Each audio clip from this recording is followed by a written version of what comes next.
आर्थिक अपराध इकाई को, क्योंकि हम लोग ज्यादातर पेपर लीक्स के साथ डील करते हैं और इस तरह की सूचना कि कोई पेपर वायरल हो रहा है या फिर हो रहा है, यूपीएससी को लेकर इस प्रकार का क्या था मैन पावर था वो हम लोग निश्चित रूप से देंगे जो उनकी पंजीकृत करने वाली अथॉरिटीज हैं, ताकि उनकी तरफ से उनके एसओपीज उसमें जो भी बदलाव की आवश्यकता है कि इस प्रकार की घटना दोबारा न हो उनके द्वारा किया जाए। नमस्कार, आप देख रहे हैं न्यूज़ फॉर नेशन। मैं आपके साथ अभिजीत सिंह।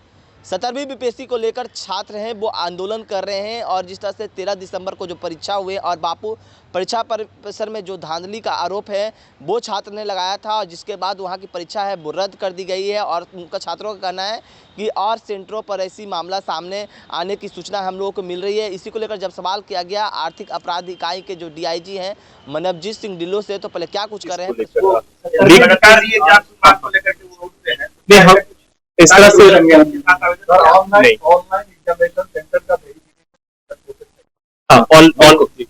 ऑनलाइन जितने भी एग्जामिनेशन सेंटर्स हैं ये पिछली बार मैंने आपको बताया था कि 2 जगह से ज्यादातर पंजीकृत होते हैं। अधिकांश जो जीएसटी है वहां से होते हैं, जीएसटी नंबर जनरेट करके आप लोग करते हैं और कुछ मिनिस्ट्री ऑफ कॉर्पोरेट अफेयर्स से रजिस्टर ऑफ कंपनीज के माध्यम से भी होते हैं। तो आरओसी से हम लोगों ने लेटर लिख के सूची प्राप्त करने के लिए निवेदन किया और जीएसटी से भी हम लोगों ने किया है ताकि कम से कम बिहार राज्य में जितने भी हम लोगों के ऑनलाइन एग्जाम सेंटर्स हैं उसका एक समेकित डेटाबेस हम लोग बना लें। कहीं कहीं से रिपोर्ट आया है, बाकी जगह से प्रतीक्षा।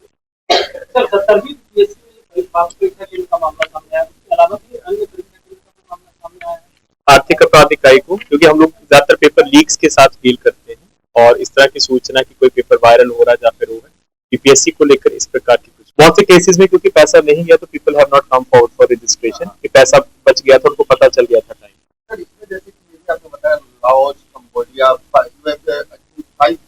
Five south east Asian countries.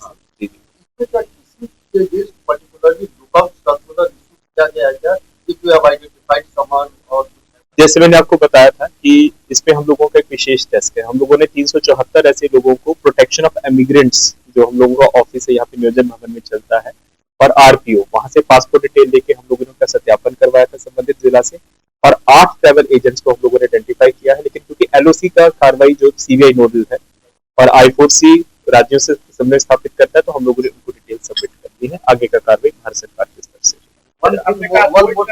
Cyber commando आपने बताया, इसमें क्या है? Will they have power to arrest people or what?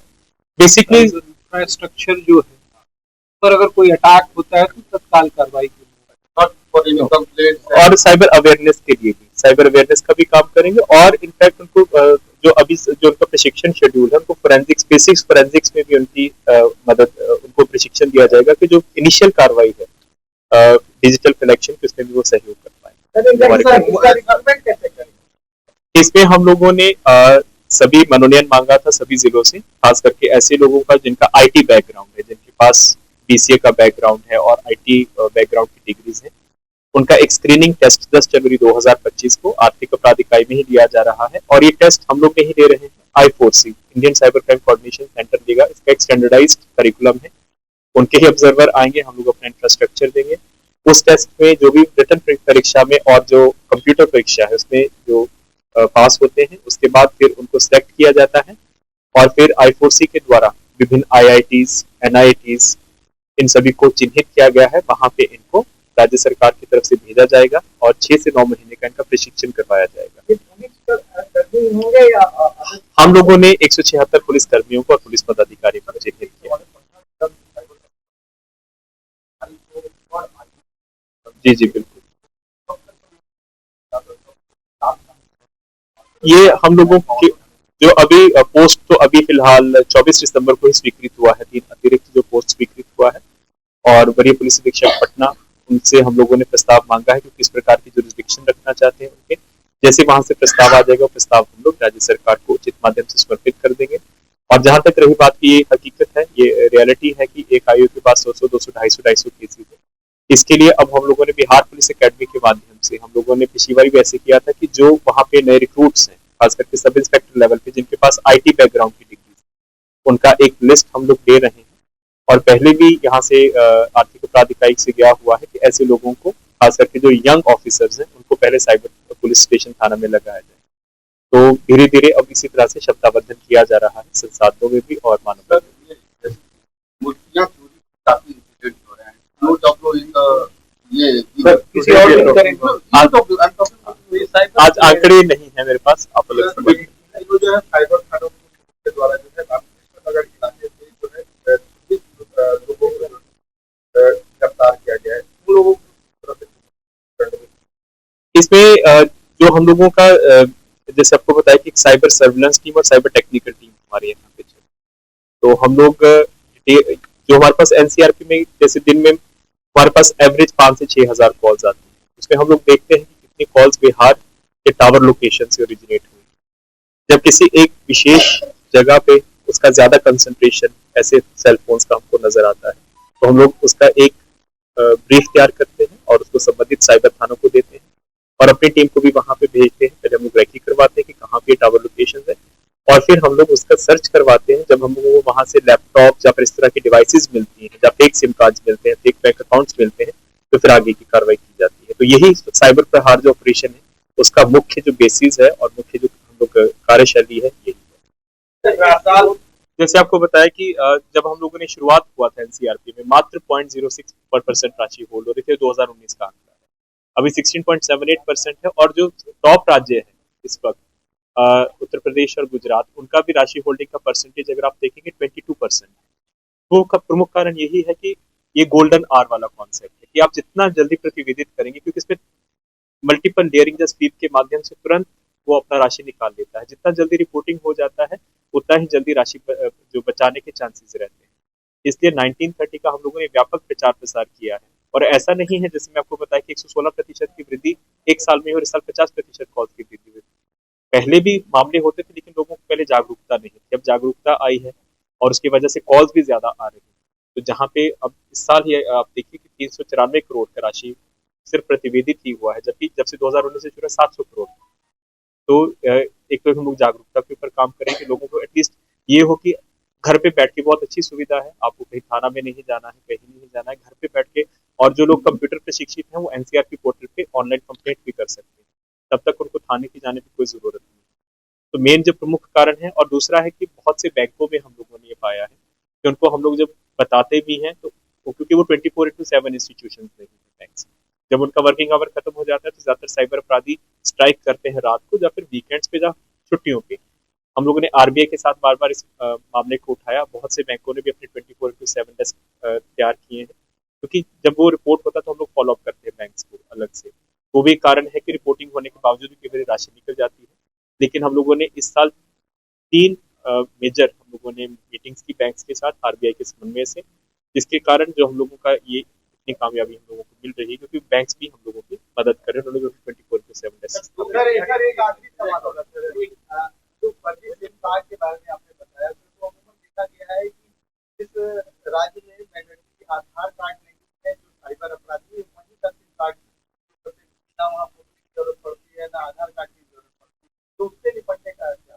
उसमें देखिए सबसे पहले तो ये है कि आधार कार्ड अभी भी मैंडेटरी कहीं पर भी नहीं।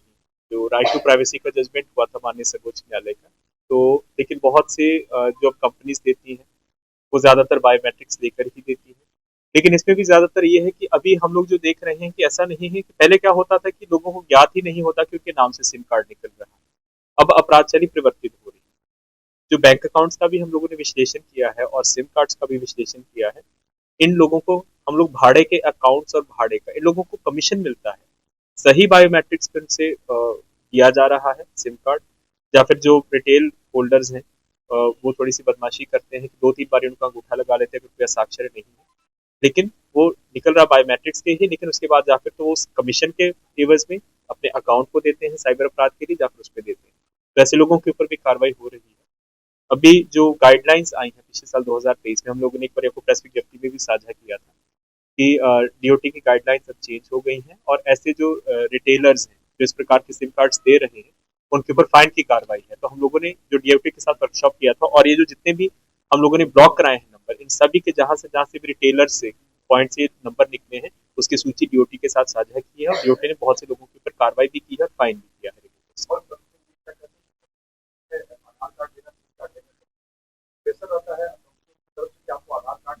हाँ, उसके देखिए ये है कि जो आधार कार्ड का है कि बायोमेट्रिक्स, आप बहुत से लोग हैं कि जिनका बायोमेट्रिक्स नहीं ले पाता है, सिस्टम नहीं दे पाता है, तो वो दूसरे भी पहचान पत्र हैं, डीओटी के द्वारा कुछ पहचान पत्रों को मैंडेटरी किया हुआ है।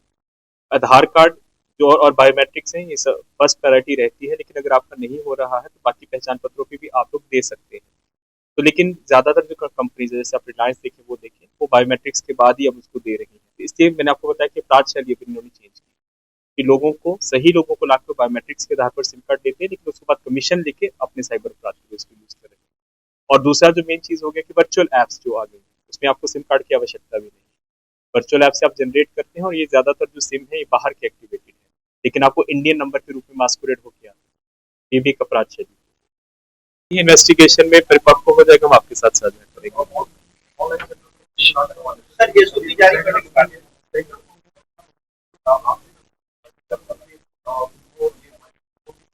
जैसे कि पहले भी परीक्षाओं में जो हम लोगों को लूप होल्स मिले हैं एग्जामिनेशन प्रोसेस में, तो हम लोगों ने जो संबंधित परीक्षा नियंत्रक है और एजेंसीज उनके साथ साझा किए हैं, ताकि वो फीडबैक हम लोगों ने दिया है। इसी तरह से ऑनलाइन वाला हम लोग एक सुझाव पत्र बना रहे हैं, और एक बार इस पे जो हम लोगों के इस बार लूप होल्स प्रकाश में आए हैं, रजिस्ट्रेशन को लेकर या फिर इनके स्वामित्व को लेकर, और जो इनका इंफ्रास्ट्रक्चर था, मैन पावर था, वो हम लोग निश्चित रूप से देंगे जो इनकी पंजीकृत करने वाली अथॉरिटीज हैं, ताकि उनकी तरफ से उनके एसओपीज उसमें जो भी बदलाव की आवश्यकता है कि इस प्रकार की घटना दोबारा न हो, उनके द्वारा किया जा सके। साफ तौर पर सुना मनवजीत सिंह ढिल्लों ने साफ तौर पे कहा है कि ऐसी हमें जानकारी कहीं से भी सेंटरों पर नहीं मिली, और जो परीक्षा होना है 4 जनवरी को, उसको लेकर भी उनसे जब सवाल किया गया कि क्या जो आर्थिक अपराध इकाई हैं वो सभी सेंटरों को भी देख रही है, तो उन्होंने साफ तौर पे कहा है कि देखिए हम लोगों को भी निगरानी है वो है, लेकिन जिस तरह से 17वीं बीपीएससी को लेकर छात्र हैं वो आंदोलन कर रहे हैं और सेंटरों पर आरोप लगा रहे हैं कि धांधली हुई, उस पर भी क्या कुछ कहा आपने सुना। इस तमाम खबर न्यूज़ के साथ नमस्कार।